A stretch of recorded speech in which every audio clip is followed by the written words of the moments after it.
People, welcome to newspaper breakdown, 21st of the 10th. Another slow day, of course. Hardly anything ever happens anymore. Friday, so that means it's online and not a physical paper. Liz Truss resigned yesterday. I'm not sure if anyone watched it. She resigned as PM after being really shit at it. That was it. She wasn't a good PM, and it's nice to see finally someone in government who's awful at their job actually resigning from it. I think that should potentially be something that we continue doing. Her speech, which was as boring as the rest of it, was basically, I was great, my ideas were great, you were shit. It was all, I had it. I was up here, but you bastards, nope. And she kept on saying, he said how the Tory party members voted for her, which gave her a mandate, and it didn't. It simply didn't. You can't claim to have a mandate when 0.01% of the population are voting for you. And if you have a look at how easy it is to actually become a Tory member, it's a lot like the Jeremy Corbyn £3 thing, but much worse, because you can quite easily put in whatever name you like into the Tory party to become a member. You can put tortoises, and so you don't know who's actually doing the voting. For our next PM, because we're not going to be getting a general election because I don't know, we don't deserve it. This fucking whatever idea, thought process they think that it's right. The concept of democracy has fallen out of its hole at this point, and it has done for years. But so the next Tory dickhead who doesn't deserve to be PM, who doesn't have the confidence of the country, let alone his or her own party. Those rules. The nominations close on Monday. Candidates must have at least 100 MPs backing to qualify. So it could turn out that there's only one, and it could be over by Monday. There could only be one person who gets over 100 MPs. They get through, they're it. Once the nominations are in, and considering you've got only like 300 odd Tory MPs, meaning you're not going to get any more than 3 nominations anyway. There's going to be an online voting by the party membership, which is something that the government do not allow unions to do because it's not safe. And that's fucking God. They are such hypocritical bastards, aren't they? The next PM is expected to be in the office by Friday, and with any luck, out by Monday. Liz Truss, now that she's resigned, is going to be getting £115,000 a year. Not necessarily for the rest of her life. A lot of people are saying she's going to be like paid wages of £115,000 for the rest of her life. That isn't true, although it is only for 44 days of work. It's an allowance that they have to claim, so it's not free money. It is an allowance that ex-PMs are given to run their work as an ex-PM. So for office space or staff or paying themselves. The expected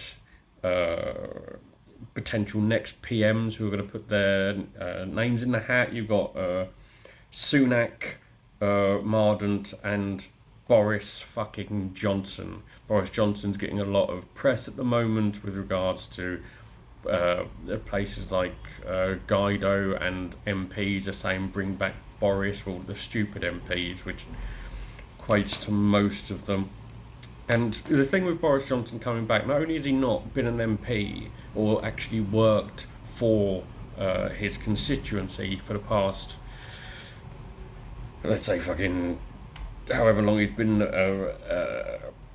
an MP, but especially for the past few months, he's been on holiday. Now they're expecting him to come back and be PM, whilst there are still tons of stories that journalists are sitting on for his corruption. Because do not forget, when he was PM, the amount of stuff that was going wrong on him, he defended sexual predators, he tried to change laws to help friends, he was corrupt as the day is long, gave peerages to dodgy Russians, 200 plus thousand dead from coronavirus, everything's slow, awful, useless son of a bitch, and they want him back because they think he's going to bring everyone together, and he ain't, because he's going to be out in fucking 2 seconds, because you've still got the select committee still doing an investigation on him. That's probably going to start next month, probably out, if you listen to Chris Bryant, probably out by January.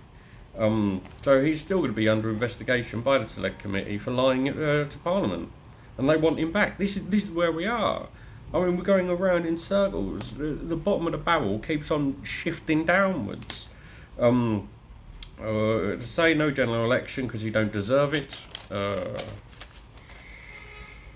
Let's have a look. Away from... Oh no, so we'll stick to politics as we go through, because there's one other piece of news, I think. Yes. Labour MP Chris Matheson has resigned as an MP after a report found he made unwanted sexual advances towards a junior minister.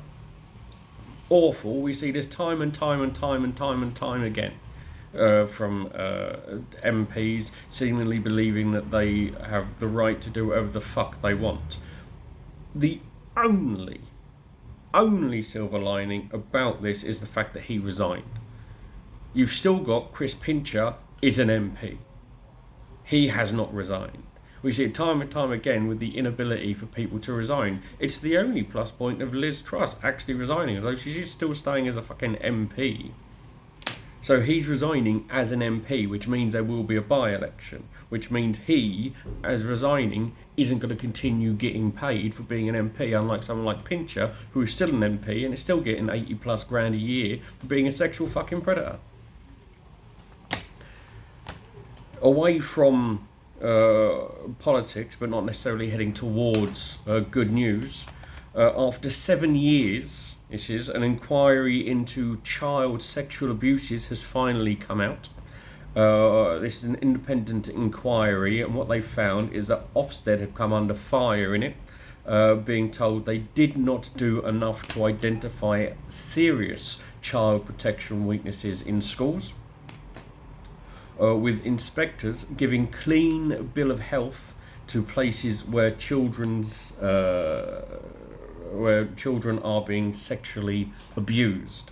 The independent inquiry found limitations on an inspector's ability to judge the adequacy of a school's child protection approach, adding current inspector systems may also lead to false assurances about child safety.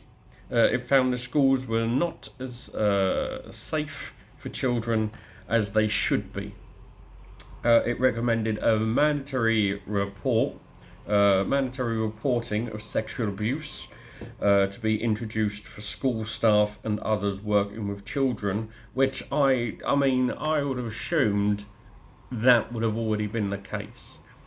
What it means is it would make it a crime not to pass on told or witnessed abuse, and they also want the creation of a child protection authority in England. Now, if you are told about sexual abuse or witness sexual abuse and you fucking hide it, that's just weird. There's something here, and I get that our safety and all of this, and there's always circumstances or whatnot, but yeah, make it a crime. Make it a crime, you know, because, I mean, children should be protected. I say that as a world where I don't want children. I don't think you should be having children at all. I think, I mean, I'm 34 now. I get asked, do you want children? No, I don't want children. You always get, oh, why don't you want children? Because I was always told you love children, and I was taught as a youngster to not invite those you love into a burning building. What we've got at the moment. Finally, there's a new report from the Economic and Social Research Institute that has found that trade from the UK to EU is down 16% on levels expected had Britain not left the EU, and trade from the EU to the UK is down 20%. Which is very much expected. Brexit was one of the worst things that this country's ever done on lies, stupid thing. Anyone who voted for it, thick as shit. Well, that's pretty much all the main stuff. As always, I'm not doing it on the weekends, but next week there is a chance I will start. We'll do an entire week of right-wing papers, which will be depressing and probably very angry. So I hope you enjoy your weekend. I'm going to a friend's birthday party tomorrow, and then I'm going to deal with a hangover on Sunday. Have a good one.